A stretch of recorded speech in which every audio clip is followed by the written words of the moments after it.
is current president of the Central Ohio Real Estate Entrepreneurs.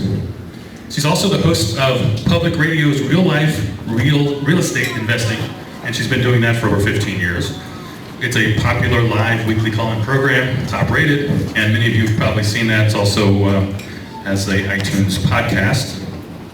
She's written many articles on a wide range of topics, including wholesaling, buying creatively, marketing, running a real estate business, and many more. She's also going to be doing a workshop for us on Saturday. I know many of you have signed up for that, and I know there's still an opportunity to do so tonight. But we're very happy and lucky to have Vena here, so please welcome Vena Jones-Cox.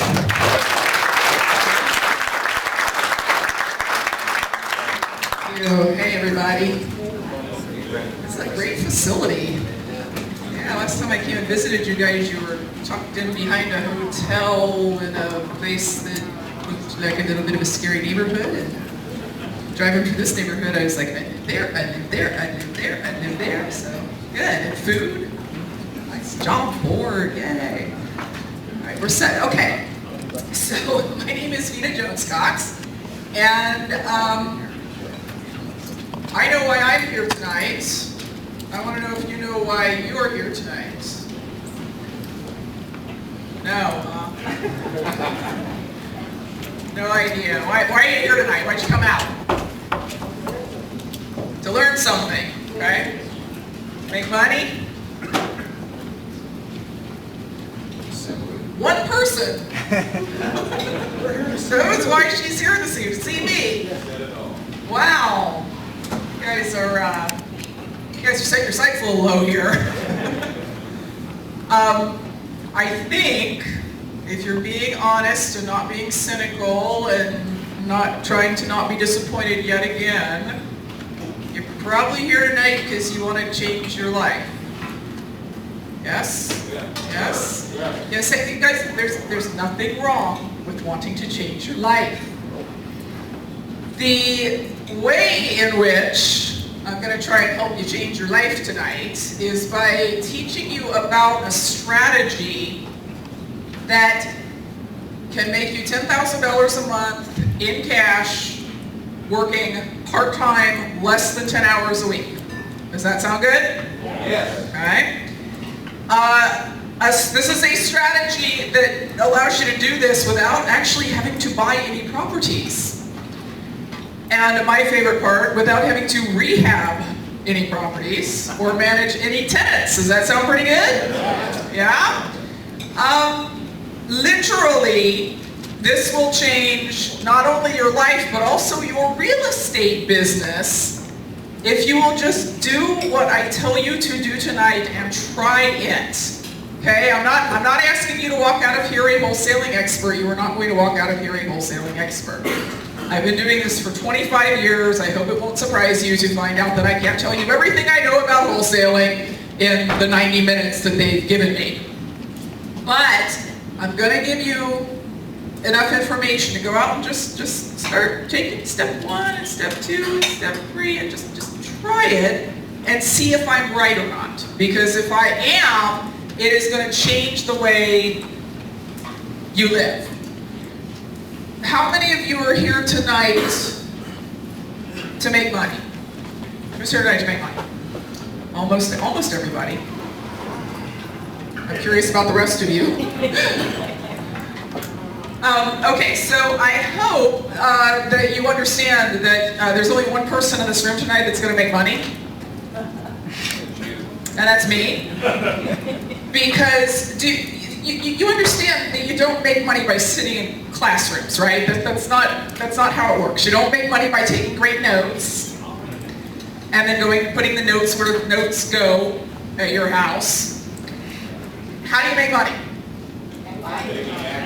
By implementing what you learn. So yes, I want you to take great notes tonight, but instead of just going home and going, "Oh, that was great, I'm definitely going to try that sometime."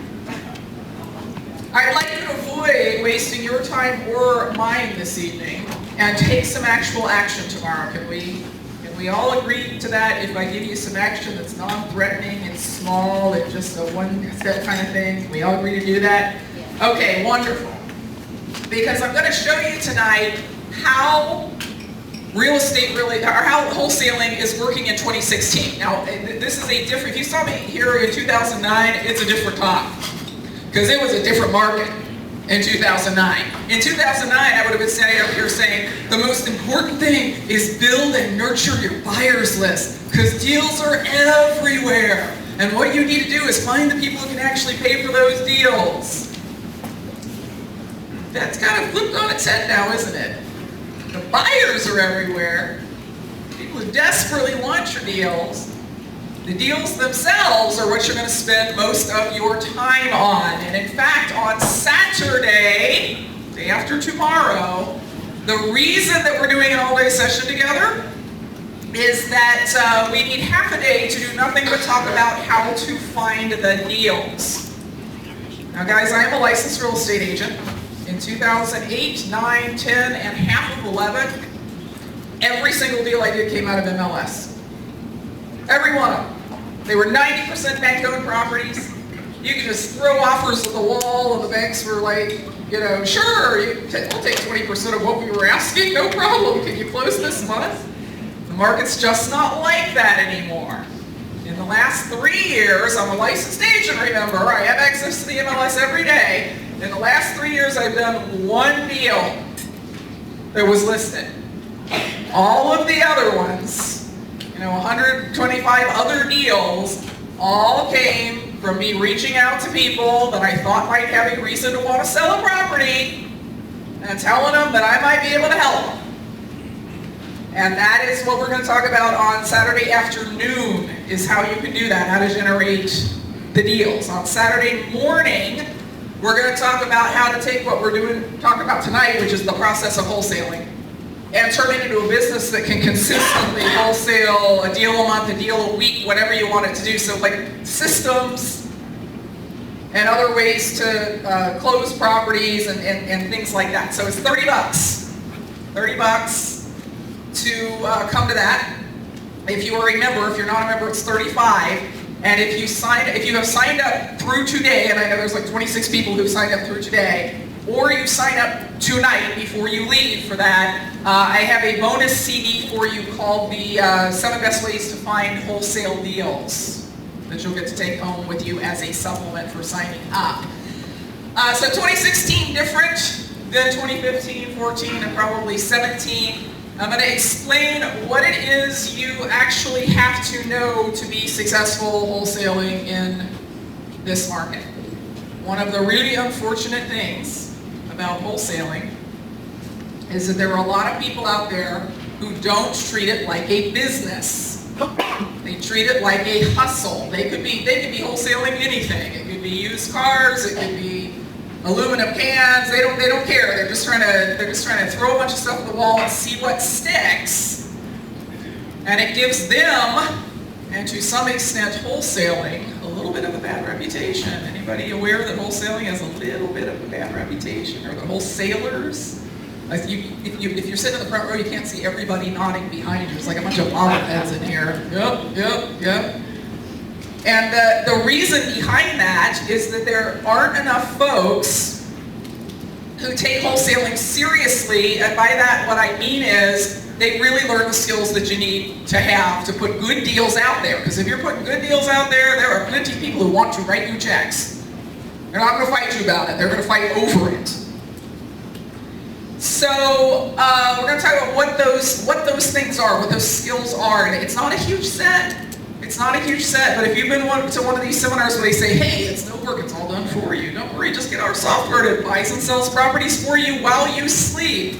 I hope you didn't get out your credit card for that, but if you did, you've discovered that doesn't work, right? You actually have to do stuff in order to wholesale properties. There is work involved. It's not difficult work.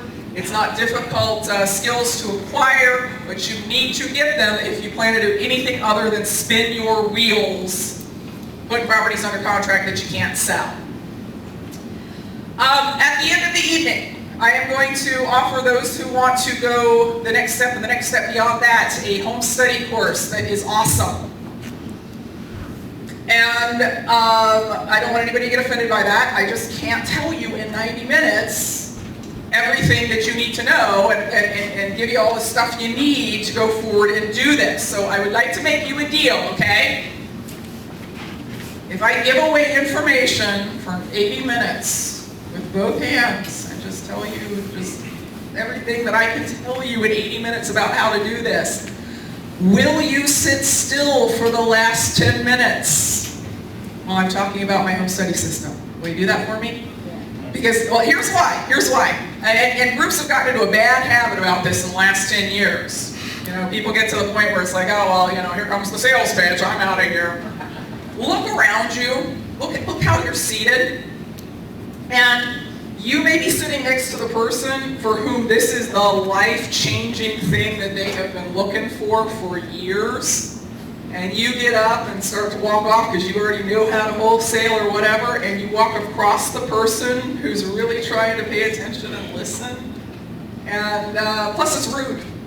It's rude to get up and just walk out of the room on a speaker. You think we have no feelings. You think we can't see you.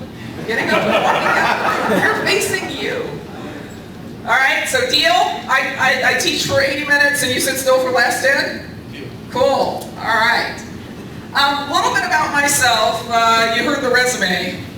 I love it when I hear people read that. I'm like, it sounds like I'm applying for a job. I'm unemployable. It's not, I don't even know why I have that thing.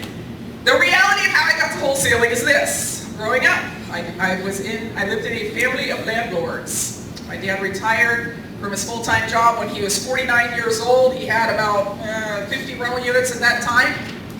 At the height of his acquisitions, he had 250 single-family homes and apartment buildings.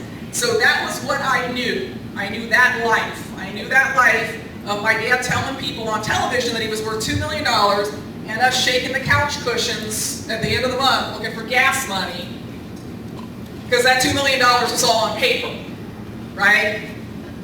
When you're a landlord and you have mortgages on your properties, it is possible to be simultaneously wealthy and broke.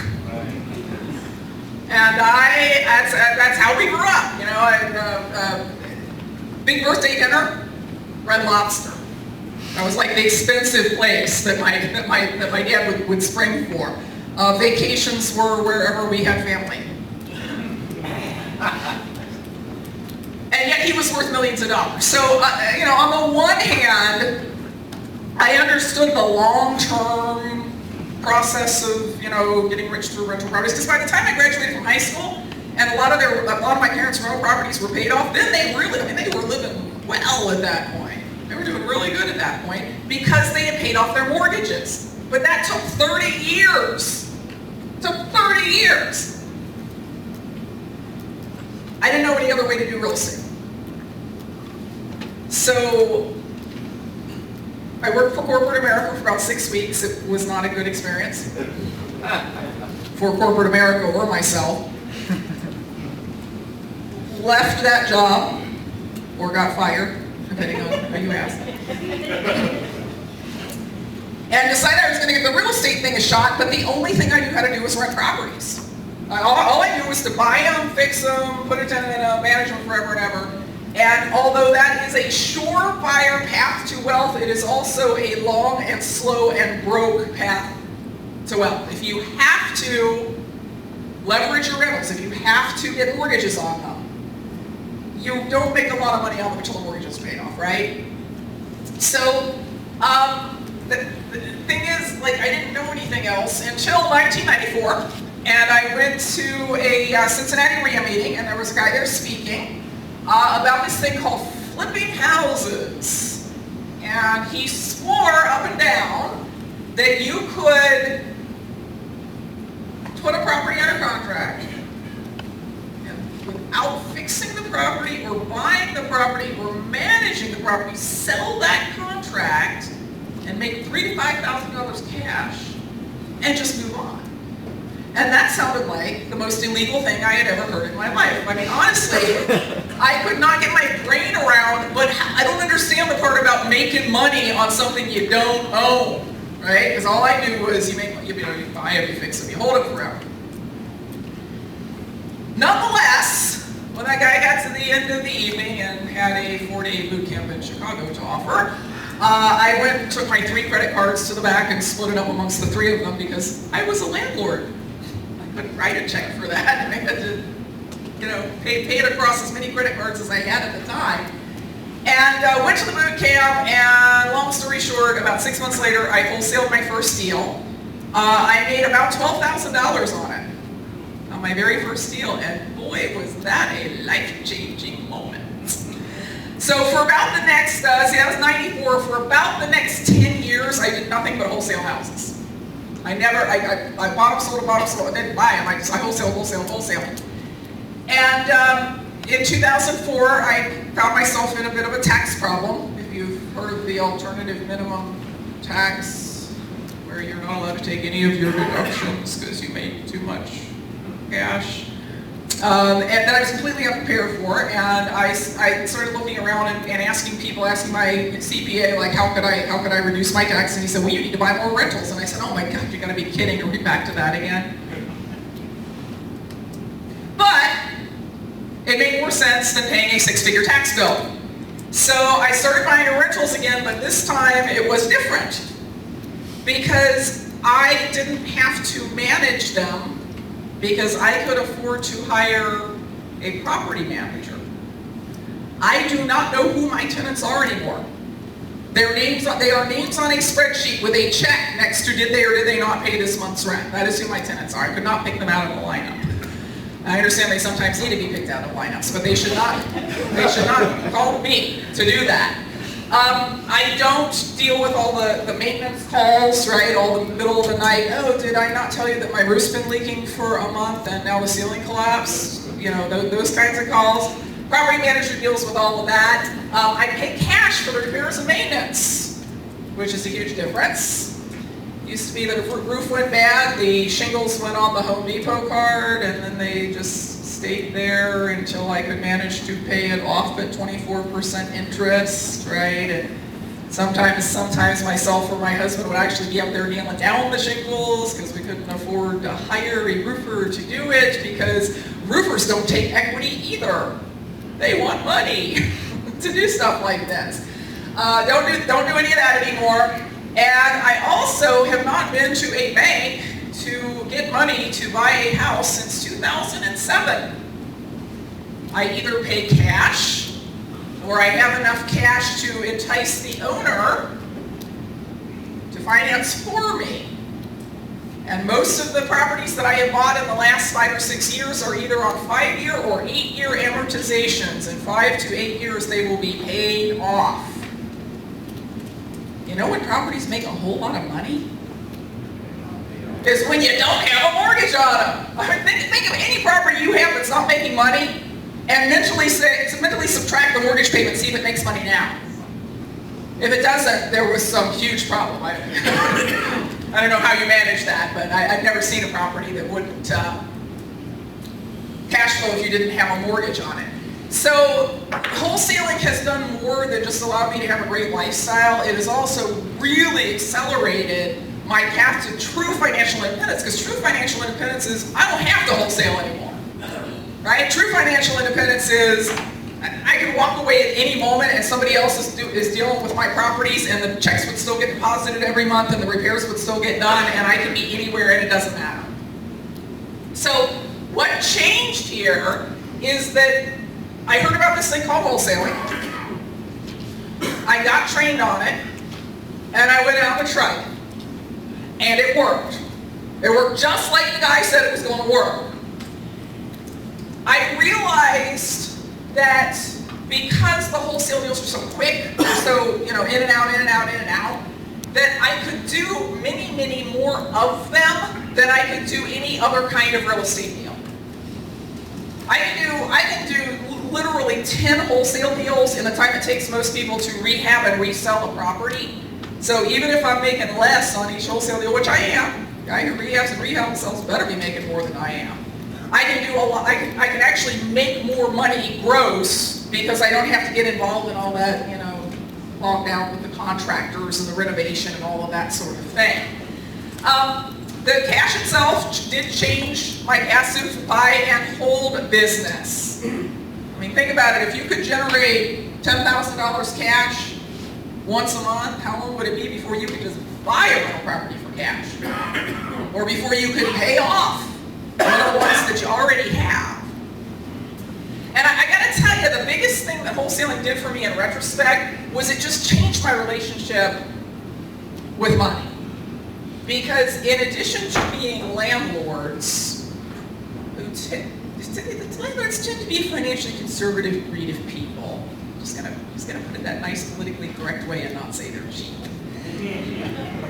But in addition to that, my parents both grew up during the Depression.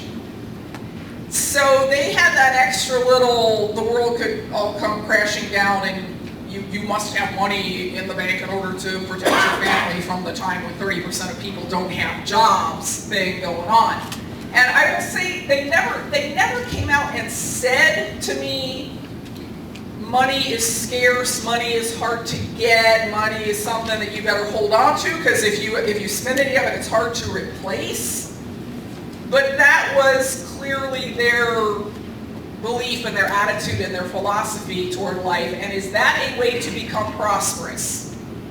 If you believe money is hard to get, if like deep down inside, you think that if you get some money, somebody else is losing some.